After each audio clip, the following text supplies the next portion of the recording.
بسم الله الرحمن الرحيم. قال الله تعالى في كتابه المجيد: وإن تتولوا يستبدل قوما غيركم ثم لا يكونوا أمثالكم.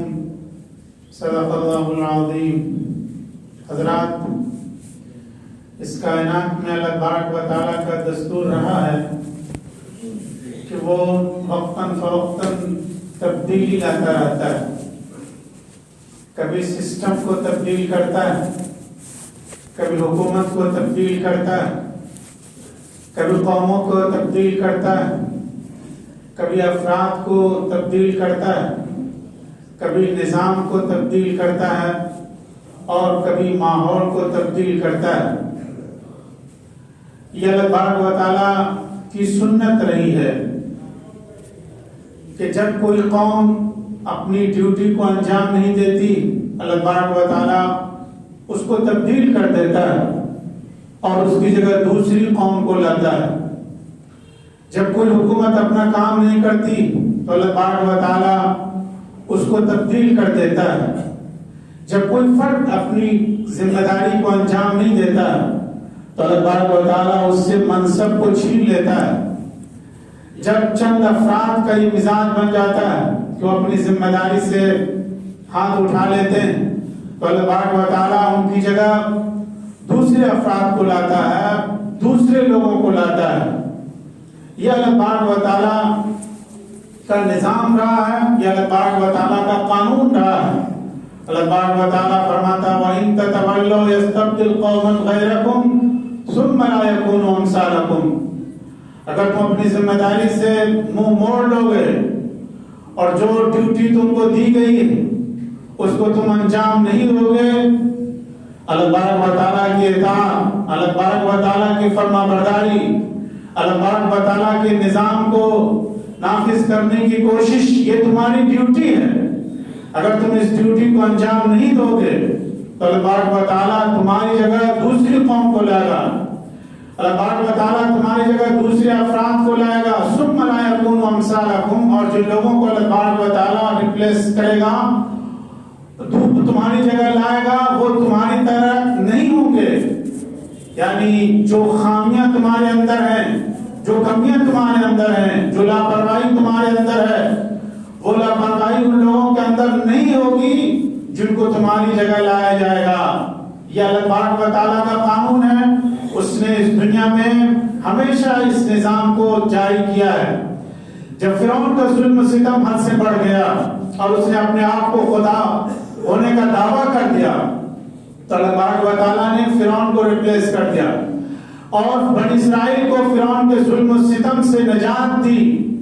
اللہ تبارک و تعالیٰ نے اعلان کیا کہ ان فرعون علا فی الارض وجعل اہلها شیعا يستضعف طائفة منهم يذبح أبناءهم ويستحيي نساءهم إنه كان من المفسدين. کہ جب فرعون بہت سر چڑھ گیا زمین کے اوپر، اپنے آپ کو خدا سمجھنے لگا تو ہم نے اس کو ریپلیس کر دیا، اس لیے کہ اس نے ظلم کی انتہا کر دی تھی. وہ بنی اسرائیل کے بچوں کو ذبح کرتا تھا اور بنی اسرائیل کی لڑکیوں کو چھوڑ دیتا تھا اور وہ بہت بڑا فسادی تھا، بہت زیادہ زمین میں فساد اور بگاڑ پیدا کرنے والا تھا. تو ہم نے فرعون کو ہٹا دیا اور اسی کی جگہ بنی اسرائیل کو ذمہ داری دی گئی.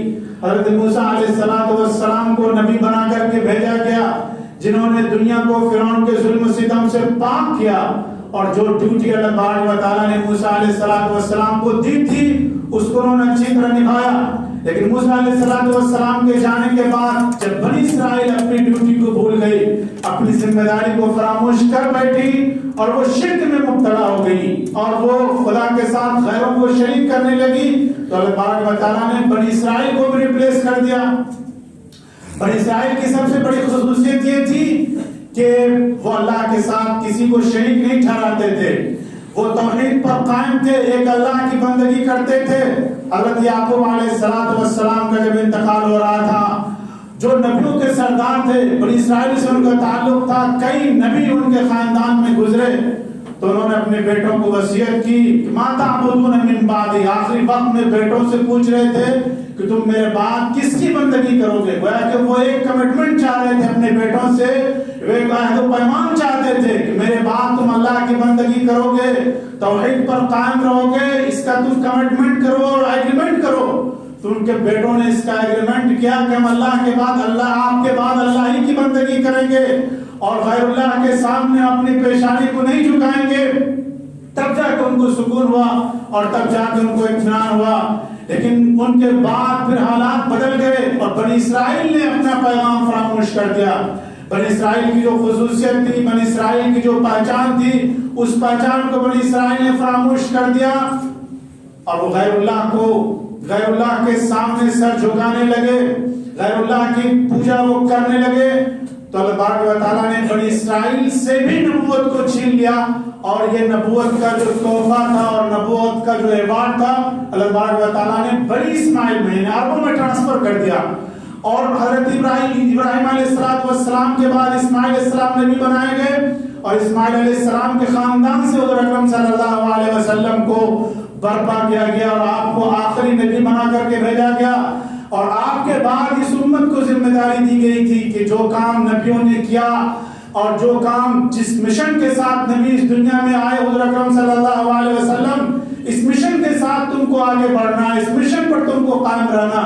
اور اگر تم بھی اپنے مشن کو چھوڑ دو گے تو ہم تم کو بھی تبدیل کر دیں گے، ہم تم کو بھی ریپلیس کر دیں گے. یعنی اب مسلمانوں سے کہا جا رہا ہے کہ حضور اکرم صلی اللہ علیہ وسلم جو ڈیوٹی تم کو دے کر کے گئے تھے کہ تم سچائی پر قائم رہو گے، امانتداری پر قائم رہو گے، اللہ کی بندگی کرو گے، اللہ کے ساتھ کسی کو شریک نہیں کرو گے، تم سچائی کا مظاہرہ کرو گے اور وعدہ خلافی نہیں کرو گے، جھوٹ نہیں بولو گے، بدکاری نہیں کرو گے، زنا نہیں کرو گے، شرک نہیں کرو گے، شراب نوشی نہیں کرو گے، سود نہیں کھاؤ گے، کسی کا حق نہیں دباؤ گے. اگر ان تمام چیزوں کو تم اپنے اندر باقی رکھو گے تو ٹھیک ہے. اگر تم ان تمام چیزوں سے اپنے آپ کو دور کر لو گے اور تمہارے اندر وہی خامیاں ہو جائیں گی جو پہلے تمہارے اندر جاہلیت کے زمانے میں تھی. وَإِن تَتَوَلَّوْا يَسْتَبْدِلْ قَوْمًا غَيْرَكُمْ ثُمَّ لَا يَكُونُوا أَمْثَالَكُمْ. یعنی اگر تم پھر ایک بار اللہ کے حکم سے منہ موڑ لو گے اور اپنی ڈیوٹی کو چھوڑ دو گے تو اللہ تبارک و تعالیٰ تم کو بھی ریپلیس کر دے گا اور تم کو بھی تبدیل کر دے گا اور تمہاری جگہ دوسری قوم کو لائے گا. إِلَّا تَنْفِرُوا يُعَذِّبْكُمْ عَذَابًا أَلِيمًا وَيَسْتَبْدِلْ قَوْمًا غَيْرَكُمْ ثُمَّ لَا تَضُرُّوهُ شَيْئًا. اللہ تبارک و تعالیٰ فرماتا ہے کہ اگر تم اللہ کے راستے میں نہیں نکلو گے، حق کی سربلندی کا جذبہ اپنے اندر پیدا نہیں کرو گے تو اللہ تبارک و تعالیٰ تم کو تمہاری جگہ دوسری قوم کو لائے گا. ثُمَّ لَا تَضُرُّوهُ شَيْئًا. اور پھر تم اللہ کا تم کچھ بگاڑ نہیں سکتے، اللہ کو کچھ تم نقصان نہیں پہنچا سکتے. اللہ تبارک و تعالیٰ تمہارا محتاج نہیں ہے، اللہ تبارک و تعالیٰ کو تمہاری ضرورت نہیں ہے. انتم الفقراء واللہ الغنی الحمید. تم کو اللہ کی ضرورت ہے اپنی بقا کے لیے. اگر تم زندہ رہنا چاہتے ہو تو تمہیں اللہ سے رابطہ کرنا پڑے گا، اللہ کی غلامی کرنی پڑے گی. اگر تم عزت چاہتے ہو تو تمہیں اللہ سے اپنا تعلق جوڑنا پڑے گا. اگر تم سربلندی چاہتے ہو تو اللہ سے تمہیں تعلق جوڑنا پڑے گا. اگر تم امن و امان چاہتے ہو تو اللہ سے تمہیں اپنا تعلق جوڑنا پڑے گا. اس لیے کہ تم کو اللہ کی ضرورت ہے، اللہ کو تمہاری ضرورت نہیں ہے. واللہ الغنی الحمید. اللہ ساری دنیا سے بے نیاز ہے. ساری دنیا اگر کفر میں مبتلا ہو جائے تو اللہ تبارک و تعالیٰ کی خدائی میں بال کے برابر بھی فرق نہیں آئے گا. اور ساری دنیا اگر اعلیٰ درجے کی متقی بن جائے، اعلیٰ درجے کا تقوی ساری دنیا کے انسانوں کے اندر آ جائے تو اللہ تبارک و تعالیٰ کی خدائی میں بال کے برابر بھی اضافہ نہیں ہوگا. یعنی اللہ کو کسی چیز کی ضرورت نہیں ہے. تم شرک کرو، کفر کرو، بدکاری کرو، گناہ کرو، معصیت کرو، نافرمانی کرو، جھوٹ بولو اور سود کھاؤ، حرام کاری کرو، اس سے اللہ تبارک و تعالیٰ کی خدائی پر کوئی فرق نہیں پڑے گا. اس سے تمہارے اوپر فرق پڑے گا. تم ذلیل ہو جاؤ گے، تم رسوا ہو جاؤ گے، تم بے حیثیت ہو جاؤ گے، تم ذلیل و خوار ہو جاؤ گے اگر تم نے اللہ کو چھوڑ دیا، اللہ کی رسی کو چھوڑ دیا، اللہ کے پیغام کو اگر تم نے چھوڑ دیا، اللہ کی بندگی کو اگر تم نے چھوڑ دیا تو تم بے حیثیت ہو جاؤ گے. یہ اللہ تبارک و تعالیٰ کا وعدہ ہے کہ اگر تم اللہ سے اپنا رشتہ مضبوط رکھو گے تو تم ہی غالب آؤ گے. وَلِلَّهِ الْعِزَّةُ وَلِرَسُولِهِ وَلِلْمُؤْمِنِينَ. عزت اللہ کے لیے ہے اور عزت رسول کے لیے ہے اور ایمان والوں کے لیے ہے.